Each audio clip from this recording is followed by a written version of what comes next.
Hello everybody, welcome back. This is a video that I have had in the makings for quite a bit now, but I've been consolidating and reconstructing my portfolio as you guys know. So I wanted the market to kind of settle, and these are my top 5 positions currently by portfolio weighting. Today I'm going to be going over those holdings, revealing them in a transparent manner, something that a lot of finance channels don't want to do for some suspicious reason. I'm going to be going over my thesis for all of them, what I plan to do with them in the future, if I plan to add more, what specific prices, and so much more. This is a video that I hope other finance channels can somewhat kind of replicate and do as well for the sake of the community and transparency. But with all that out of the way, let's get on to the video. Thank you to my channel members Jacob, Redwood, and Ritz. I appreciate you all. Hello, I like money.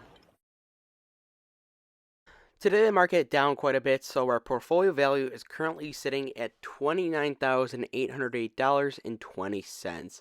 Out of that money, the total cash that I currently have to invest is around $3,337. I did buy a good amount of stocks today as well, as we are in a downturn in the market. But to start off, the number one holding in my portfolio currently is Visa, stock ticker V. I have been loading up on this company as of recently, if you guys have been paying attention. It currently only makes up 10.54% of the portfolio, and I'll say this right here, I think if Visa were to get to a good enough price, I'd be fine with doubling down on this position. But honestly, if you were to put a gun to my head and ask me what is the business in your portfolio right now that you are most confident, most comfortable in, that's going to do really good in the future, I would say Visa. And recently, I've kind of discovered the idea of when you have those kind of companies that are those kind of forever companies, they have consistently like 10, 12% growth every single year, as of recently at least. You need to put your money where your mouth is with them, and I've decided that it's better to load the deck on these businesses that I'm extremely confident in, and even if it overweight in the portfolio by a technical metric, it really doesn't matter. Visa is a company that in my portfolio, I have no hesitation to say it's the company I am most confident that will do well in the future, and as a long-term investor, I'm happy to add at these prices.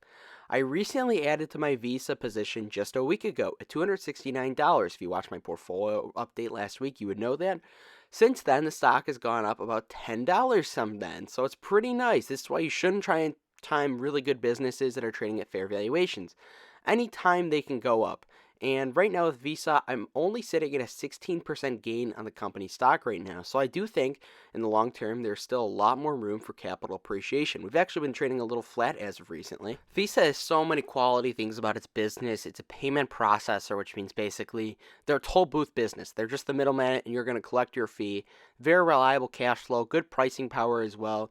Obviously, if we're going to go into an economic downturn, recession, or whatever, Visa is going to be impacted by that. But over a long-term time horizon, there's no worry for me whatsoever.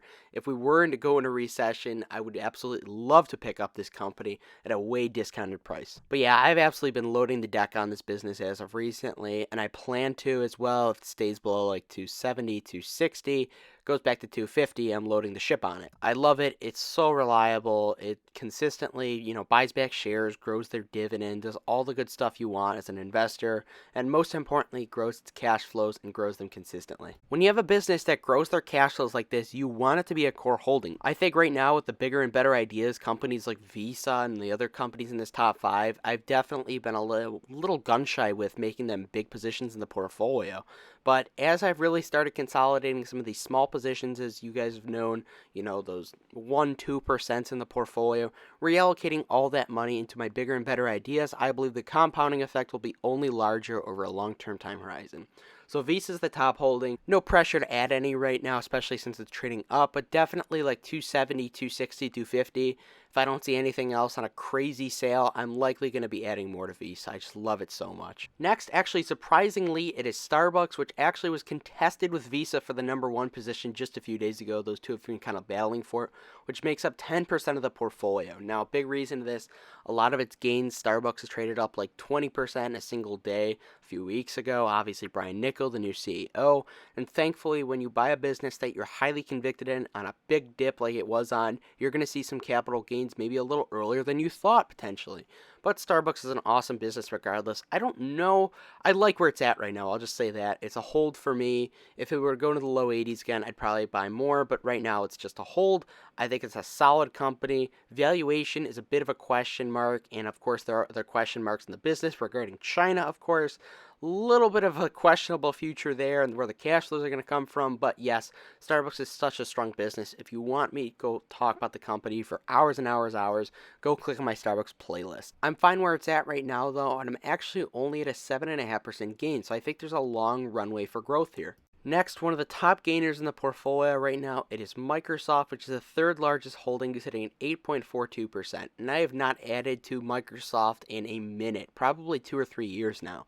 I loaded the deck basically when it was at like 220, 230, and it's just kind of exploded from there. I bought Microsoft for its incredibly strong cloud business. I just started college today, and I cannot tell you how much we use Microsoft products. It is absolutely insane. I also think that Xbox has a lot of potential when it comes to their Xbox and gaming segment as well, with the Game Pass. Essentially, it acts as like a subscription service for games.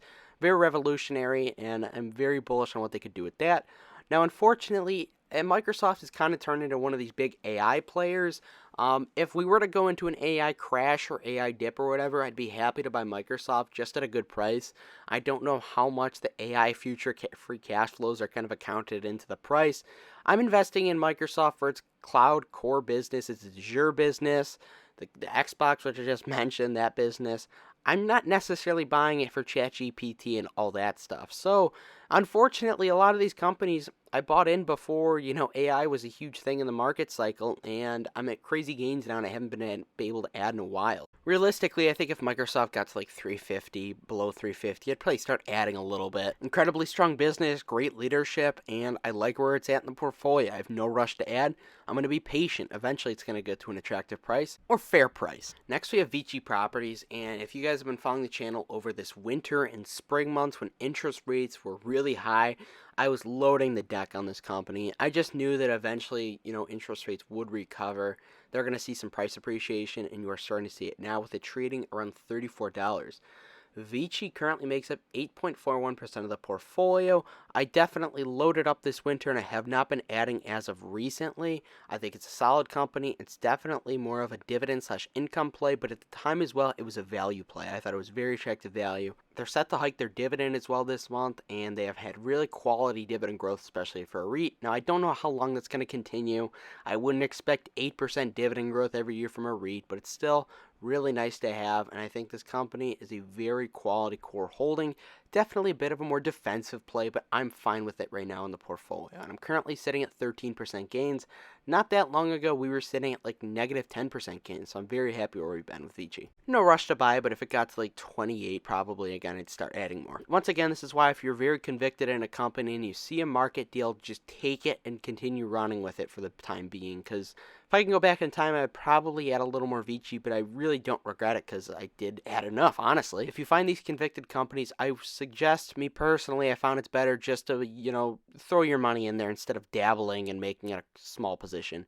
If you've done your research on a business, you know what's going to happen with the cash flows, you understand the operations and how all that works, I would consider allocating more to it instead of dabbling in. And lastly, we have Apple, which makes up 7.9% of the portfolio right now. Apple, once again, the last time I bought this company was probably springtime when it was around $168, $170.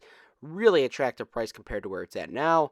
Another company that unfortunately has kind of gone up and trades at a premium valuation now because of the whole little AI run that's going around. I don't love it. It's unfortunate. There have been thoughts potentially trimming Apple in my mind, but it's such a strong business. Tim Cook is a genius. Reoccurring revenue, margins are really quality. They buyback an insane amount of shares. It's just such a strong business. I wouldn't want to sell a company like that, but likely if I were to sell, I'd put it back in SHG, which I still get exposure to it through there. So I mean, we'll see. But if it gets to a price where I can't ignore it, like 240 or 250, then I think I would consider trimming. But it's just such a strong business where it would hurt me as a long-term investor to sell. I appreciate you all for watching this. If you appreciate the transparency, once again, let me know by hitting the like button, subscribing, turning on post notifications if you haven't already. Want to go the extra mile, support what I'm doing around the channel. The algorithm can be a bitch, so it helps a lot if you become a channel member for $5 a month. You get access to a bunch of exclusive episodes of my undivided love and attention. Just let me know in the comment section what you think of my top 5 right now. Smash the like button, subscribe, do Dividend, stocks, drugs, and have a good one.